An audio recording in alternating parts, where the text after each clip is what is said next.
Thanks for tuning in and welcome back to the shop. This is our 2013 Mitsubishi FUSO, this one, not that one. That's an old Land Cruiser 40 series. This is our 2013 Mitsubishi FUSO Canter FG, and we're converting it into an overland camper. This is called the slow build, and it is a very long process. One of the questions that I get is, how much is your camper box going to weigh? Well, let's find out, because I think it's going to be worth the wait.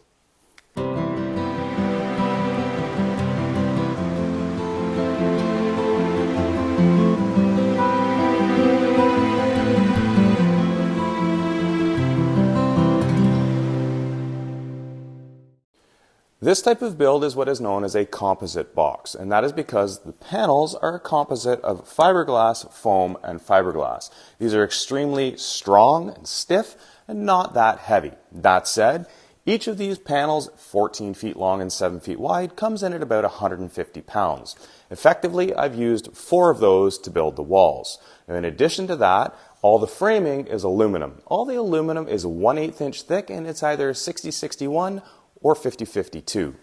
And the inside looks pretty much the same as the outside. We've got the white finish of the walls. Again, these are 1.5 inches thick. Each wall is about 150 pounds. In this wall, we've got a door installed. So there's going to be a little bit of loss of material there, but a little bit added back in for the door.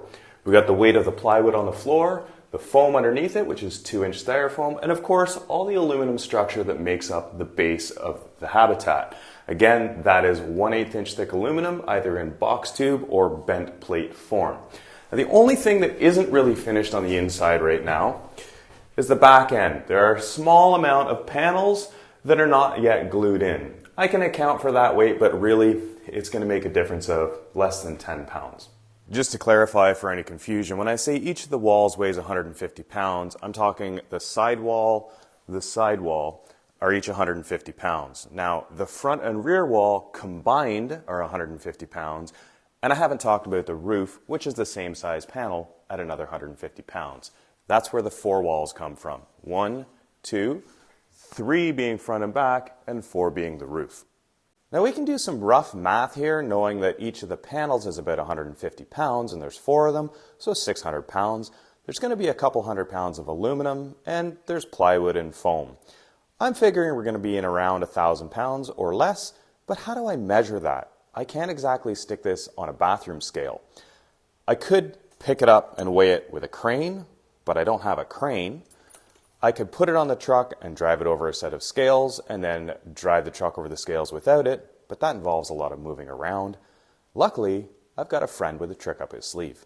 Now, in order to use this trick up his sleeve, I need to put the habitat box back up in the air. Woo! Just about lost you there.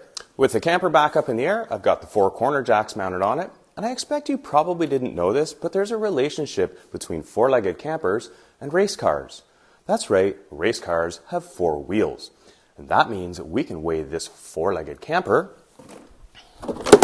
with a set of race car corner balancing scales. What is a set of corner balancing scales and why would you need them? Well, a set of corner balancing scales effectively is one scale that goes under each corner and ties into a central computer. Why would you need it? Well, you use it for tuning the suspension and making sure that the car is balanced as well as possible. I'm not that concerned at this point with the balancing corner to corner or front to back of this camper, though I may be later on in the build when we start adding things like water tanks and batteries. But for now, this is a really easy way to get a total overall weight. But before we actually weigh it, what do you think it's going to weigh?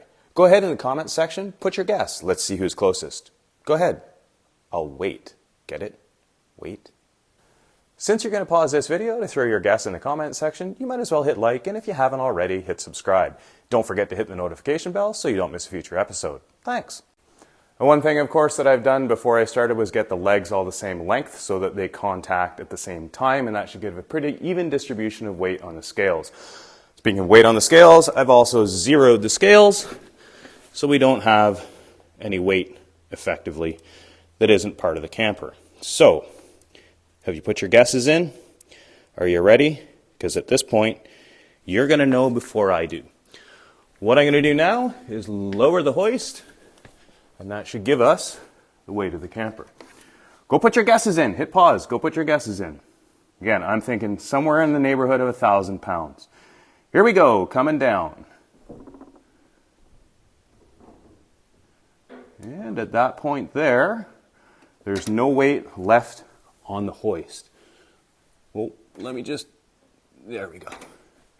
All the pads on the hoist are now free. Were you right? Did you get it? Did I? Where are we?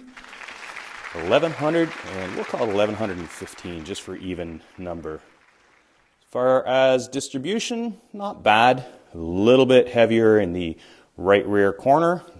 Again, not trying to corner balance it at this point, but gives an idea of distribution. And that could be honestly a slight difference in the length of one of the legs.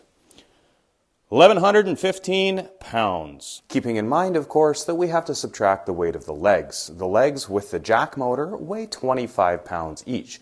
So that brings us down to 1,015 pounds. Now, I hate to say it, but Paul, I think that's lighter than your race car. Thanks for the use of your scales, though. Okay, I'll admit it. Your car's faster. And now you know what a 14-foot long, 7-foot high, 7-foot wide, 1.5 inch thick, composite panel, aluminum framed Habitat box can weigh.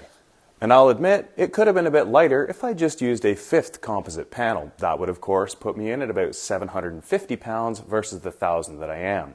That said, if I had a composite panel sitting directly on the flat deck, any debris that got in between the aluminum deck and the composite panel would likely have just punched a hole right through the bottom. So I think durability-wise, I'm willing to pay for that extra bit of weight. Thanks for watching, and we'll see you next time.